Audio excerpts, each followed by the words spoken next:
అందరికీ నమస్కారం.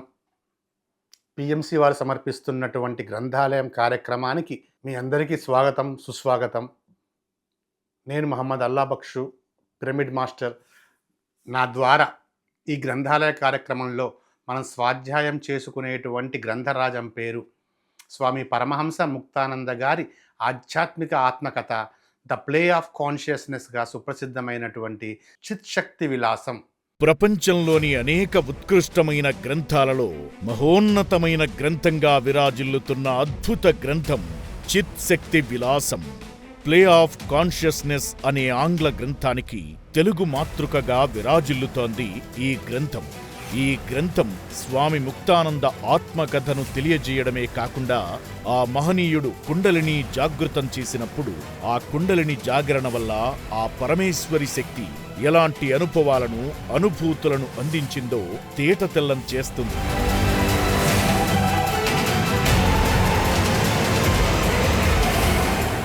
సాధారణంగా కుండలిని జాగృతమైన తరువాత అందరూ సమాధి స్థితికి వెళతారు. కానీ సమాధి స్థితిని కూడా ఒక సాక్షిగా చూసి దానిని విపులంగా వర్ణించిన అద్భుత పుస్తకమిది. కుండలిని జాగృతం వల్ల ఆ పరమేశ్వరి శక్తి దాని యొక్క స్థూల, సూక్ష్మ, కారణ, మహాకారణ శరీరాలలో ఎలాంటి అద్భుతాలు చేసి చైతన్య స్థితికి తీసుకెళ్లి అద్భుతాలను ఆవిష్కరిస్తుందో విశదీకరించిన ఈ గ్రంథం నేడు గ్రంథరాజాలలో ఒకటిగా విరాజిల్లుతోంది.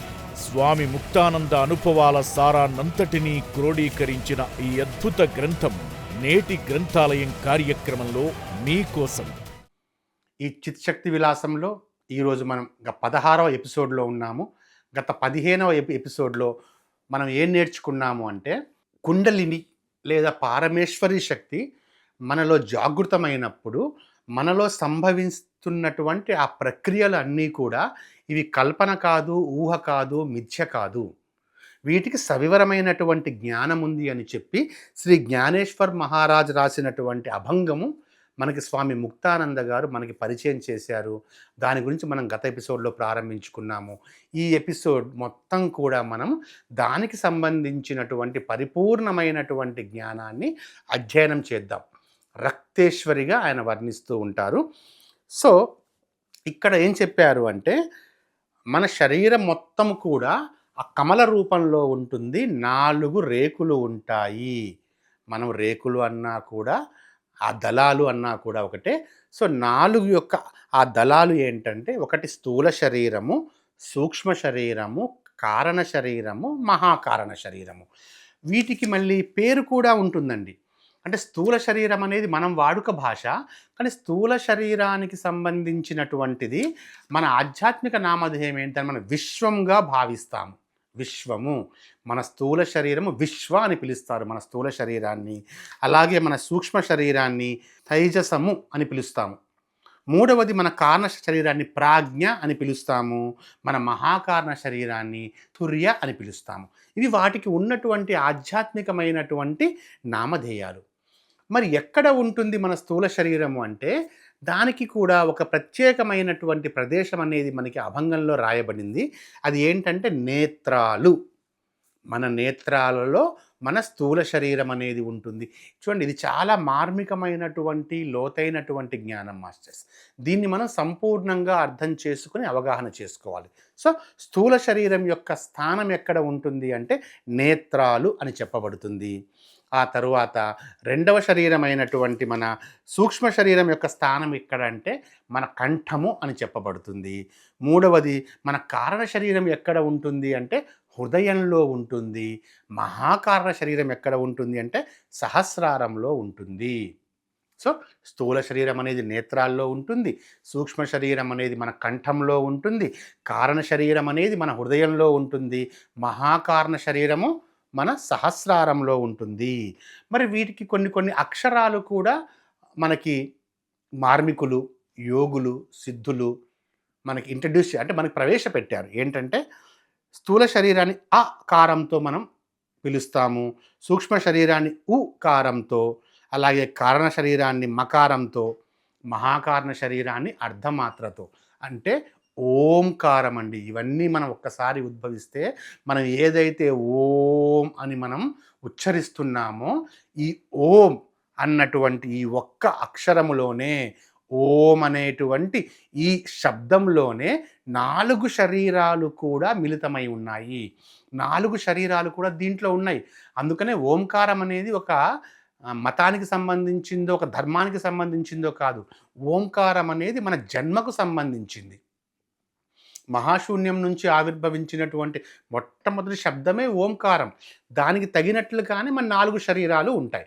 మనం మరింత లోతుల్లోకి వెళ్దాము. మొదటిది మనం ప్రత్యక్షంగా చూస్తున్నటువంటి స్థూల శరీరం. అంటే మీ కంటికి కనబడుతున్నటువంటి నా శరీరం, నా కంటికి కనబడుతున్నటువంటి మీ శరీరము స్థూల శరీరం. కంటికి కనబడుతున్న స్థూల శరీరం. రక్తేశ్వరి అంటే ఈ స్థూల శరీరంలో జరిగే మార్పులే రక్తేశ్వరి. ఇది మనం చెప్పుకున్నట్లుగా ఎరుపు రంగులో ఉంటుంది. రెండవది సూక్ష్మ శరీరము. మనం ఇందాక చెప్పుకున్నాము, ఇది అంగుష్ట మాత్రంగా ఉంటుంది. ఇది తెల్లటి తెలుపు రంగులో ఉంటుంది. మనం నిద్రపోవడం కానీ, మన స్వప్నాలు అంటే మనం ఎన్నో కలలు కంటుంటాం, ఎన్నో స్వప్నాలు వస్తుంటాయి. ఇవన్నీ కూడా మనం ఎక్కడ చేస్తాము? సూక్ష్మ శరీరంలో మనం చేస్తాము. సో మనందరికీ కనబడేది స్థూల శరీరము. మనము నిద్రపోయినప్పుడు మన స్వప్నాలు, కలలు ఇవన్నీ కూడా మనం అనుభవించేది మన సూక్ష్మ శరీరంలో. మూడవది మన కారణ శరీరము. ఇది నలుపు రంగులో ఉంటుందని చెప్పుకున్నాము. నాలుగవది మహాకారణ శరీరము. ఇది నువ్వు గింజంత లేదా పప్పు గింజంత నీలం రంగులో ఉంటుంది అని చెప్పుకున్నాం కదా. ఈ 4వ శరీరమైనటువంటి కారణ శరీరమే మహత్తరమైనది. ఇది మోస్ట్ ఇంపార్టెంట్ ప్లస్ అత్యంత తేజోమయమైనది, ఎంతో ప్రకాశవంతమైనది. 1000 సూర్యుల ప్రకాశానికి సమానమైనటువంటి ప్రకాశం గలది ఈ మహాకారణ శరీరం. ఇంకొకటి ఏంటంటే మన సాధనకి మూలం కూడా ఇదే. అత్యంత కీలకమైనది, మన సాధనకు మూలము, అత్యంత తేజోమయమైనది ఈ మహాకారణ శరీరము. ఇది మన అంతరంగానికి అత్యంత అత్యున్నతమైనటువంటి దృష్టాంతం. వన్ ఆఫ్ ది ఎగ్జాంపుల్ లాగా మన అంతరంగం ఎలా ఉంటుంది అంటే మన మహాకారణ శరీరం లాగా ఉంటుంది. అంటే ఒక సూచిక, ఒక ప్రమాణం అన్నమాట అది. శ్రీ గురువు ఎప్పుడైతే మనం ఏ గురువు యొక్క ధ్యానాన్ని లేదా గురువుగారు చెప్పేటువంటిది మనం అన్నీ ఆచరిస్తూ ఉన్నామో ఆ గురువుగారి యొక్క శక్తి మొదటగా ఏమవుతుంది అంటే సూక్ష్మ రూపంలో శిష్యుడి యొక్క శరీరంలోనికి ప్రవేశించి గొప్ప గొప్ప పనులు చేయిస్తుంది. మామూలు పనులు కాదు, గొప్ప గొప్ప పనులు చేయిస్తుంది. ఎలా అంటే గడ్డివాము ఉంది, గడ్డివాములో చిన్న నిప్పురవ్వ పడింది.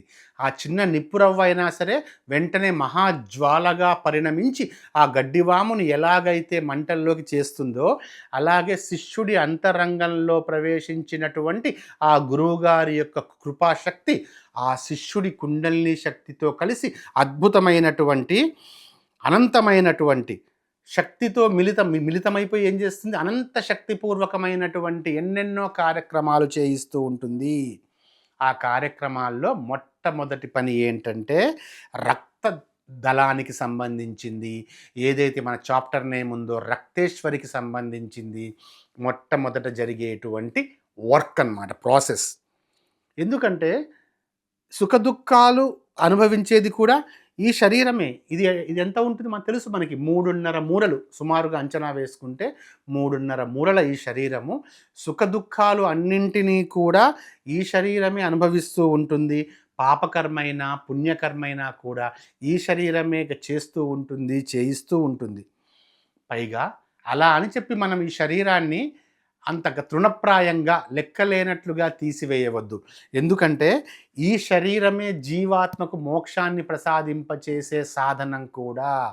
ఈ స్థూల శరీరమే మనకి మోక్షాన్ని ప్రసాదింపచేస్తుంది. అందుకే స్థూల శరీరాన్ని కూడా మనం ఎంతో జాగ్రత్తగా కాపాడుకోవాలి. ఎన్నో జన్మల తర్వాత మనకి స్థూల శరీరం సంభవించింది కాబట్టి దీన్ని మళ్ళీ మనం ఎంతో జాగ్రత్తగా సరి అయినటువంటి ఆహారము, సరి అయినటువంటి అలవాట్లతోటి మనం కాపాడుకోవాల్సి ఉంటుంది. మరి ఈ శరీరాన్ని జీవాత్మ ఏం చేస్తుంది అంటే 4 వృత్తుల ద్వారా దీన్ని ఆపరేట్ చేస్తూ ఉంటుంది. ఏంటవి?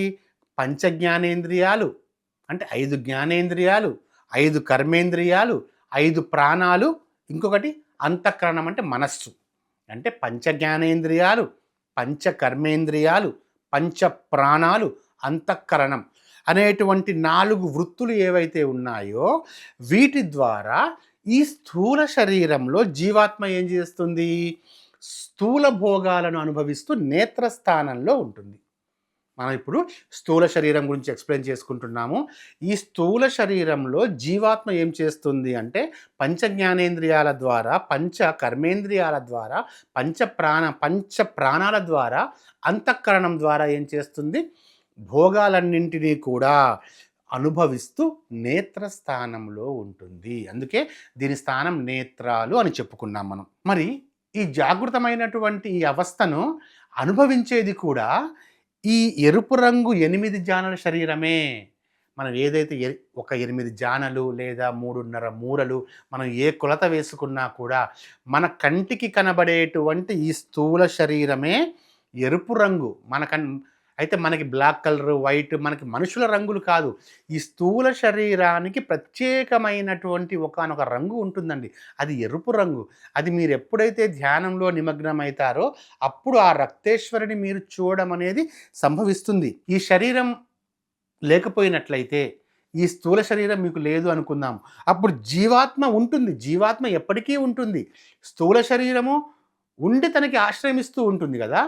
ఒకవేళ స్థూల శరీరం అనేది లేకపోయినట్లయితే అంటే 8 జానల ఈ ఎరుపు రంగు శరీరం అనేది లేకపోయినట్లయితే మీ జీవాత్మ ఉన్నప్పటికీ జీవాత్మ మీకు కనిపించదు. మీకు జీవాత్మ విడిగా కనిపించదు. జీవాత్మ మీరు ఈ శరీరంతో ఉండి ఈ శరీరంతో ధ్యానం చేసినప్పుడు మాత్రమే ఆ జీవాత్మ యొక్క దర్శనం మీకు కనబడుతుంది. ఆ జీవాత్మ కూడా ఎరుపు రంగు జ్యోతి రూపంలోనే మీకు కనబడుతుంది. అంటే ఒక విధంగా చెప్పాలి అంటే జీవాత్మ యొక్క ఎక్స్పాన్షనే స్థూల శరీరం అండి. అందుకే 2 ఎరుపు రంగులోనే ఉంటాయి. ఓంకారంలోని మొదటి 4 అక్షరాల్లో ఓంకారం, ఓం లోని మొదటి అక్షరం అకారం. ఆ అకారమే ఈ స్థూల శరీరం. ఓం అంటే మనం ఓతో ప్రారంభించము, ఆ ఊతో ప్రారంభిస్తాం. మనం ఆ ఉంటుంది, ఊ ఉంటుంది, మా ఉంటుంది, ప్లస్ అంటే అర్ధమాత్ర అంటాం దాన్ని. పూర్ణమాత్ర కాదు, అంటే విసర్గ, అర్ధ విసర్గ. సో కాబట్టి మొదటి అక్షరమైనటు ఓంకారంలో మొదటి అక్షరమైనటువంటి ఆ ఏదైతే ఉందో అది ఈ స్థూల శరీరానికి సంబంధించింది.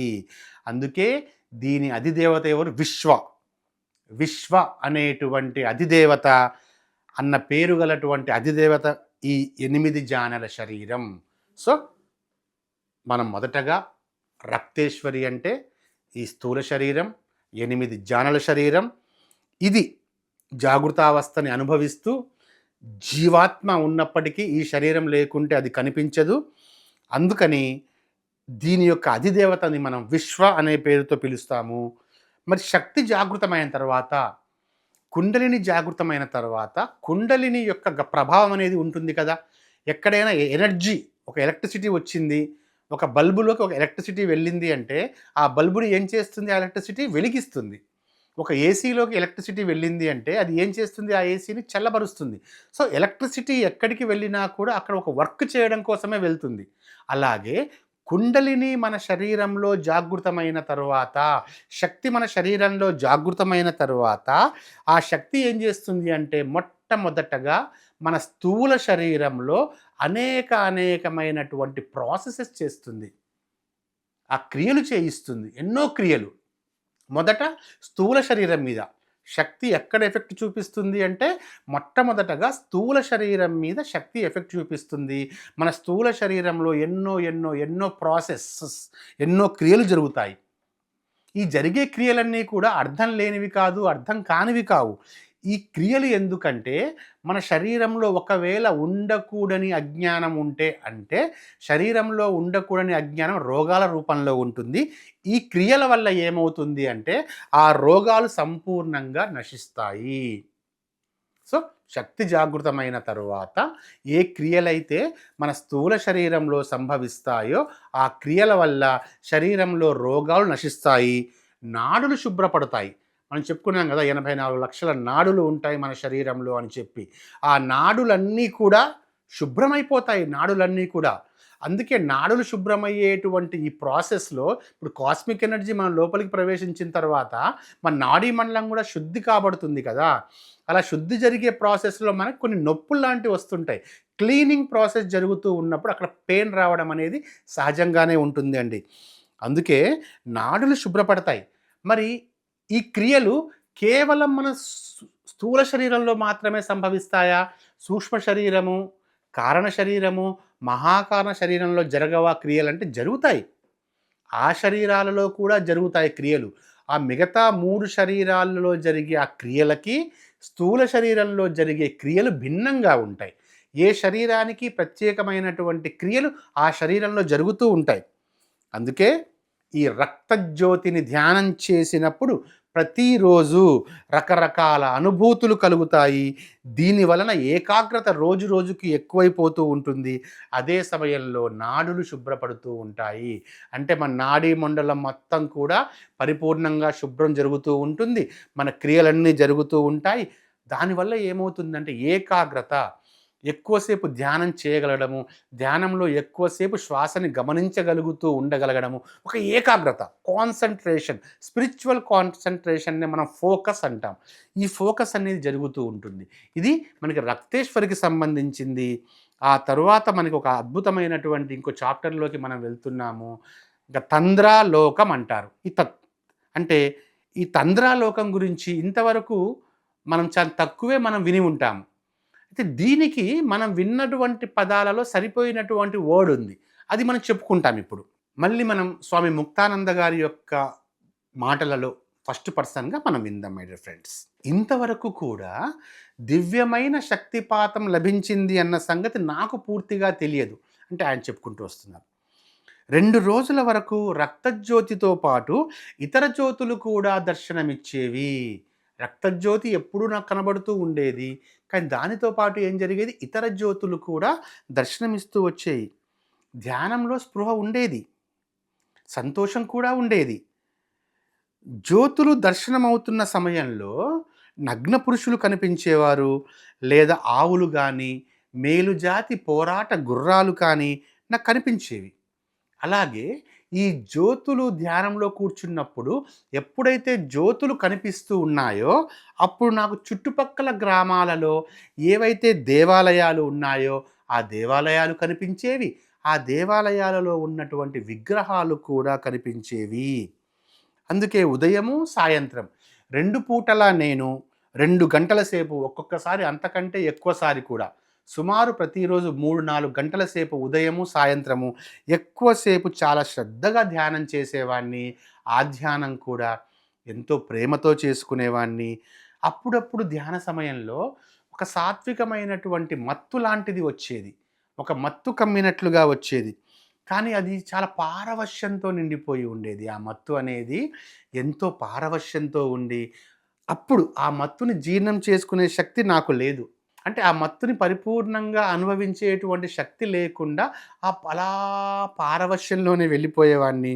అలా మత్తులో తన్మయం చెంది నిద్రపోయేవాడిని. ముక్తానంద గారు మనకు చెప్తున్నారు. అప్పుడు ఆయనకు ఒక రకమైనటువంటి తన్మయత్వమైనటువంటి మత్తు వచ్చినప్పుడు ఆయన తన్మయత్వంలో కూరుకొనిపోయి నిద్రపోయేవారు. తరువాత నేను ఆ తంత్రలోకంలోనికి వెళ్ళేవాడిని. యెస్. ఈ తంత్రలోకం అంటే ఏంటో మనం ఇక్కడ అర్థం చేసుకోవాలి. ఆయన తంత్రలోకంలోనికి వెళ్ళేవాడిని. నిద్ర పట్టినట్లు ఉన్నా నేను నిద్రపోయే స్థానం అది కాదు అంటున్నారు. అంటే నిద్ర పట్టినట్లుగా అనిపిస్తుంది. కానీ తను వేరే లోకంలోనికి వెళ్ళిపోతూ ఉంటారు. రోజు ప్రాతకాలం నేను నిద్ర నుంచి లేచినప్పుడు కూడా ఇంత పారవశ్యంతో కూడిన అనుభూతులు ఉండేవి కాదు. దృష్టాంతాలు కూడా ఉండేవి కావు. అందువల్ల ఇది నాది మామూలు నిద్ర కాదు అని నాకు అర్థమైపోయింది. అంటే మాస్టర్స్ దీన్ని మనం విశ్లేషించుకుంటే ఎప్పుడైతే స్వామి ముక్తానంద గారు ఒక నిగూఢమైనటువంటి ధ్యానం ఎక్కువసేపు చేసుకుంటూ వచ్చారో ఒక తన్మయత్వం లాంటి నిద్ర ఆయనకి వెళ్ళేది. అది నిద్ర కాదు అన్న విషయం నిత్యానంద గారి యొక్క శిష్యుడైనటువంటి ముక్తానంద గారికి అర్థమవుతూనే ఉంది. అందుకే మనతో చెప్తున్నారు ముక్తానంద గారు, ఇది నిద్ర అయితే కాదు. కానీ ఆ నిద్రలో ఒక లోకంలోకి వెళ్ళిపోయేవాడిని అంటున్నారు. ఆయన దాన్ని స్వప్నలోకంగా చెప్పట్లేదు. ఆ తంత్రలోకంగా చెప్తున్నారు ఆయన. ఆ తంద్రలోకంగా, ఆ తంత్రలోకంగా 2 పదాలు వాడబడ్డాయి ఇక్కడ. దీన్ని మనం అర్థం చేసుకుంటాం. మనం ఏదైతే మన పిఎస్ఎస్ఎంలో మన వాడుకలో ఇది మనకందరికీ కూడా ఎక్స్‌పీరియన్స్‌డే ఇవన్నీ కూడా మనకి. హాస్టల్ ట్రావెలింగ్ అండి సింపుల్‌గా చెప్పాలి అంటే. హాస్టల్ ట్రావెలింగ్‌లో ఒకానొక హాస్టల్ వరల్డ్‌లోకి స్వామి ముక్తానంద గారు వెళ్ళేవారు. అందుకే మళ్ళీ ఆయన మాటల్లోకి వెళ్దాము. నేను మామూలుగా నిద్రపోతున్నటువంటి నిద్ర అయితే ఇది కాదు అని నాకు తెలిసింది. ఇది నా మామూలు నిద్ర అయితే కాదు. ఆ తంత్ర అవస్థలో పట్టే నిద్రలో ఏవైనా దృష్టాంతాలు గనుక కనిపిస్తే అవి నిజంగా జరిగేవి. నేను ధ్యానం చేస్తున్నప్పుడు మీకు ఏదైతే అవస్థ గురించి చెప్పానో, అంటే ఏదైతే స్థితి గురించి చెప్పానో, ఆ స్థితిలో గనక నాకు ఏవైనా దృష్టాంతాలంటే విజన్స్, అంటే మెడిటేషన్‌లో నేను కూర్చున్నప్పుడు ఏవైతే విజన్స్ నాకు కనిపించావో, ఏ విజన్స్ అయితే స్వామి ముక్తానంద గారికి కనిపించేవో అవి నిజంగా జరిగేవి అన్నమాట. అందుకే ఆ అవస్థలో నేను ఏదైనా ముందు జరగబోయేటువంటి ఒకానొక సంఘటన చూసినట్లయితే ఆ విధంగానే జరిగేది. తనకి ఏ విజన్ అయితే కనిపించేదో భవిష్యత్తులో వచ్చే విజన్స్ తనకు కనిపించేవి. ఫ్యూచర్ విజన్స్ తనకు కనిపించేవి. ఆ ఫ్యూచర్ విజన్స్ తనకి జరిగేవి పూర్తిగా. సో, మన స్థూల అవస్థ మనం అంతకుముందు రక్తేశ్వరిగా మనం తెలుసుకున్నాం కదా! ఇది మీకు అర్థమయ్యే ఉంటుంది మనం దేని గురించి చెప్పుకుంటున్నామో. మనం తన సూక్ష్మ శరీరం గురించి, సూక్ష్మ లోకం గురించి మనం తెలుసుకుంటున్నాము. అందుకే అక్కడ ఏవైతే విజన్స్ జరుగుతున్నాయో, ఆ విజన్స్ అన్నీ కూడా ముందుగా నిజంగానే జరిగేవి కూడా. ఆ విధంగానే ఆ విజన్స్‌లో ఎవరైనా రాబోతున్నట్లు వస్తే వారు నిజంగానే వచ్చేవారు. అంటే ముక్తానంద గారికి వారి మిత్రులు కానీ, వారికి తెలిసిన వాళ్ళు కానీ రేపు వస్తున్నారు అనేది వారి విజన్‌లో కనబడితే ఈరోజు వారు నిజంగానే వచ్చేవారు.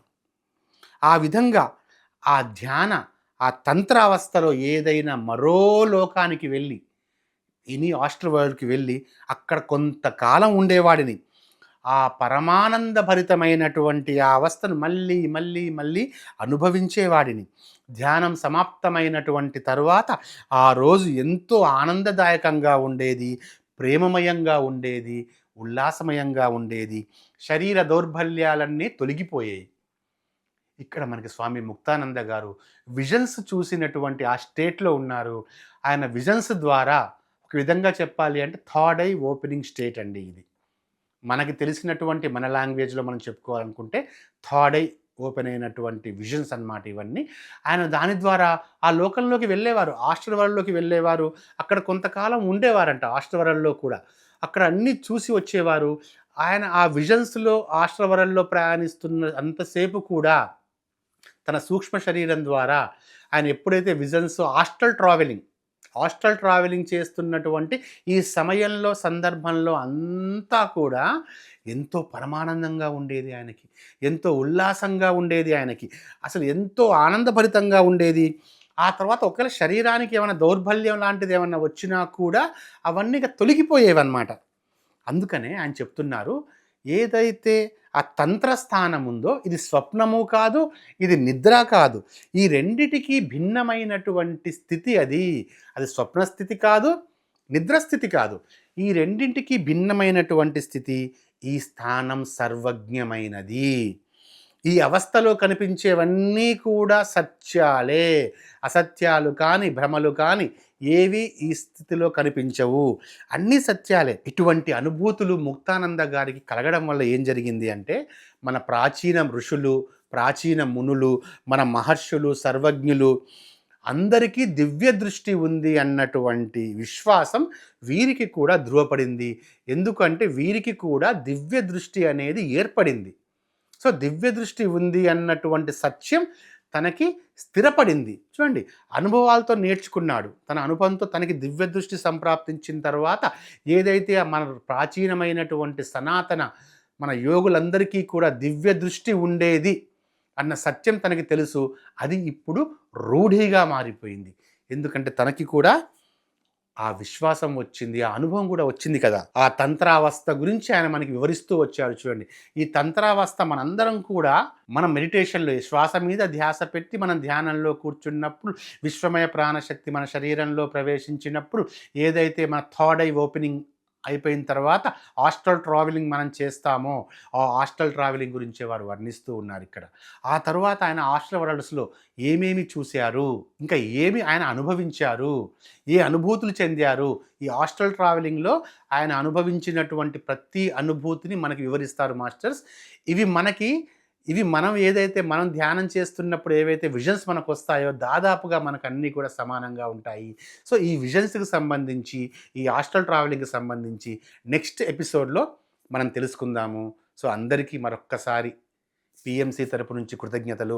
అలాగే పీఎంసీ వీక్షిస్తున్నటువంటి మీ అందరికీ కూడా హృదయపూర్వకమైనటువంటి శుభాకాంక్షలు తెలియజేసుకుంటున్నాను. నెక్స్ట్ ఎపిసోడ్‌లో మనం స్వామి ముక్తానంద గారి యొక్క హాస్టల్ ట్రావెలింగ్‌కి సంబంధించినటువంటి మరిన్ని అనుభూతులు మనం తెలుసుకుందాము. Thank you very much.